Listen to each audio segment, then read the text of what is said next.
So welcome back to Nick's Wine Journal. It's the end of May and you're here just in time for cherry season. These are so sweet, so wonderful, and as you can see around here, there's also some wonderful olive trees planted in between the rows of these wonderful vines. We are in Italy. More specifically than that, we're in the central part of Italy. More specifically than that, we're in Toscana.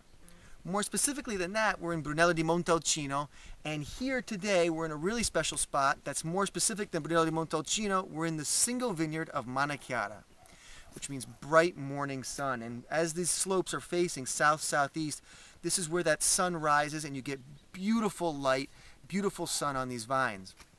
The major grape varietal found in this region is Sangiovese. Brunello di Montalcino is 100% Sangiovese. And the wines that are made from this have a notoriously wonderful, bright, sour red cherry, is how it's described, as well as high acid, wonderful round tannin, and medium alcohol. These wines can age for a very long time and really rival the other elegant wines of Barolo further north. So you're making beautiful wines that can have great long ageability to them. We are about 45 kilometers south of Siena, and we're a little bit closer to the Mediterranean than we were in Chianti Classico. And what this does is it brings in the warm air from the Mediterranean as well as the cool air that comes in from the mountains. So behind me you can see some of these very old vines, about 45-year-old vines. This is a south-southeast facing slope which gets the most sun, the most light, which gives it great fruit extraction. And the grapes here are fortunate enough to have these two different wind temperatures, the warm winds from the ocean and the cool winds that are coming in from the mountains. You also have a big change in temperature from day to night, about 20 degrees. Not as drastic as you would in Chianti Classico, but more drastic than you would in the Maremma or Bolgheri region closer to the ocean. One of the things that makes this area so unique is the soil. This area, thousands of years ago, was under the ocean, under the Mediterranean.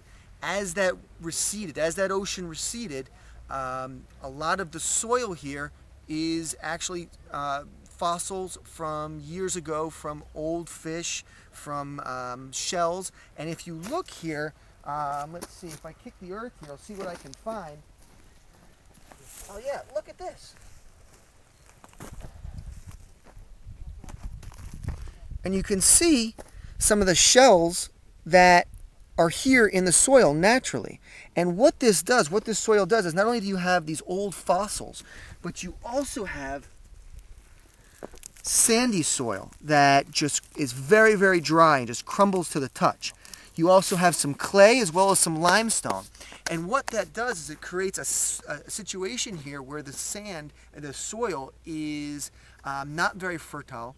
So these vines, they may not look like they're that old because they're not very, very thick. Their width is not that intense. However, they are 45 years old, and because of the soil is so poor, they haven't been able to grow as vigorously as elsewhere. So what that does is it makes the vine work hard, and you get a grape that is very concentrated, full of flavor, and produces a wine, Brunello di Montalcino, more specifically here, Manachiara, that is absolutely beautiful.